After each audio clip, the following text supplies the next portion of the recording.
জনাব ফয়েজ আহমেদ তৈয়ব, মাননীয় প্রধান উপদেষ্টার বিশেষ সহকারী, ডাক, টেলিযোগাযোগ ও তথ্য প্রযুক্তি বিষয়ক মন্ত্রণালয়,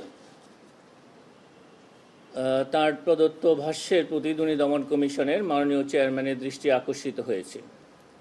দুদক চেয়ারম্যান মনে করেন, তাকে লিখিত বিশেষ সহকারীর পত্রটিতে তিনি বরং বিজ্ঞান ও প্রযুক্তি ও যোগাযোগ খাতের আধুনিকায়নের আহ্বানে সহযোগিতার বিষয়টি তুলে ধরেছেন। এ নিয়ে বিভ্রান্তি ছড়ানোর কোনো অবকাশ নেই বলে মাননীয় চেয়ারম্যান জানিয়েছেন। আপনাদেরকে অনেক ধন্যবাদ।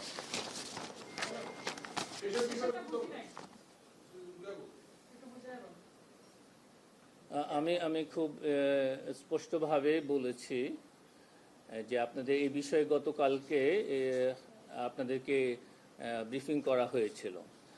সুতরাং সেই বিষয়টারই প্রেক্ষিতে মাননীয় চেয়ারম্যানের যেই বক্তব্য সেটা আপনাদেরকে জানিয়েছি। স্যার, যেটা হয়েছে গতকাল ফয়েজ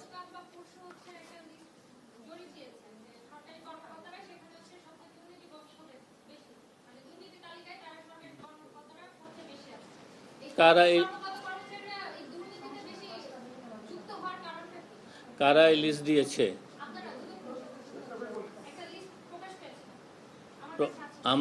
প্রকাশ পেয়েছে বললে কি আপনি নিজের উদ্যোগে সংগ্রহ করেছেন, নাকি আমরা প্রেস বিজ্ঞপ্তির মাধ্যমে আপনাদেরকে জানিয়েছি? কোনটা?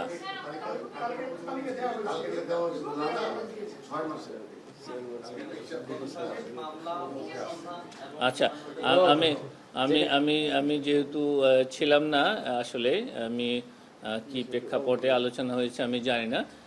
আপনার প্রশ্নটা হচ্ছে যে সরকারি কর্মকর্তা কর্মচারীদের দুর্নীতির পরিমাণটা কেন বেশি।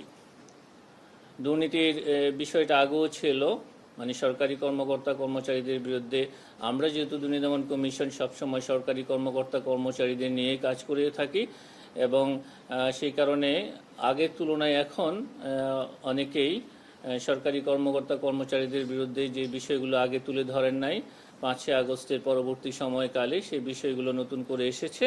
অনেকেই অভিযোগ করার জন্য এখন উপযুক্ত সময় মনে করছেন, সেই জন্য অনেকে সেই অভিযোগগুলো করেছেন, তার প্রেক্ষিতে অভিযোগের সংখ্যা বেড়েছে।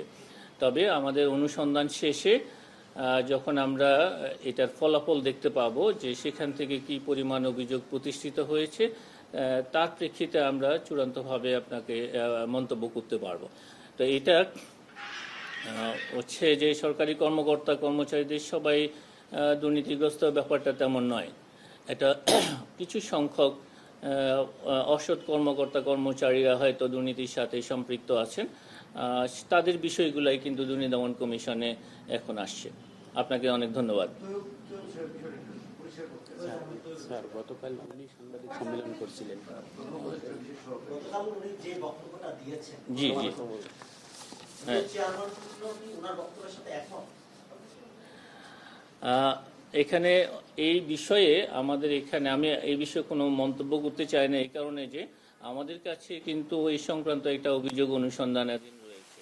চেষ্ট আছেন, সচেতন আছেন যারা, যে টিমগুলো কাজ করছে।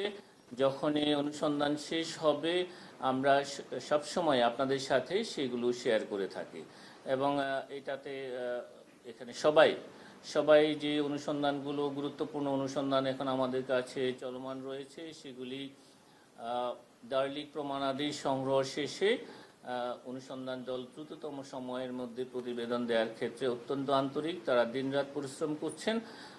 আমার মনে হয় না যে আপনাদের মনে যে সংখ্যা তৈরি হয়েছে এটার কোনো কারণ আছে। নিশ্চয়ই আমাদের যে টাইম ফ্রেম আছে সেটা অনুসরণ করেই তারা চেষ্টা করছে রিপোর্ট যথাসময়ে দাখিল করার জন্য। আপনারা নিশ্চয়ই জানেন যে আমরা এর আগেও আপনাদেরকে জানিয়েছি যে যেসব ক্ষেত্রে দেশের বাইরে থেকে অনেক তথ্যাদি আমাদের সংগ্রহ করতে হয়, যেগুলিতে আমরা মিউচুয়াল লিগ্যাল অ্যাসিস্ট্যান্স রিকোয়েস্ট পাঠিয়েছি অনেক জায়গা থেকে, এখনও আমরা দালিলিক প্রমাণাদি সংগ্রহ করতে পারিনি বা আমাদের কাছে এখনও সেগুলি এসে পৌঁছায়নি। সেই কারণে কিছুটা সময় লাগছে, এবং এটা পাওয়া সাপেক্ষে নিশ্চয়ই তারা তাদের প্রতিবেদন দাখিল করবে।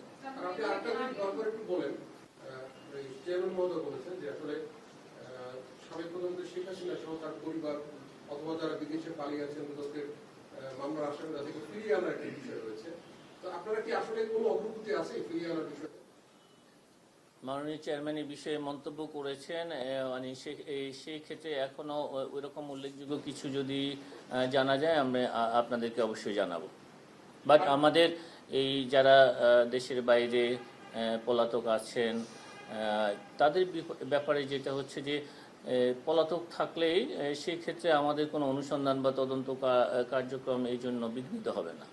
তাদের অনুপস্থিতিতেই অনুসন্ধান তদন্ত কাজ চলমান থাকবে এবং যেগুলি বিজ্ঞ আদালতে যাদের বিরুদ্ধে ইতিমধ্যে অভিযোগপত্র দাখিল করা হয়েছে এবং বিচার কার্যক্রম চলমান থাকবে।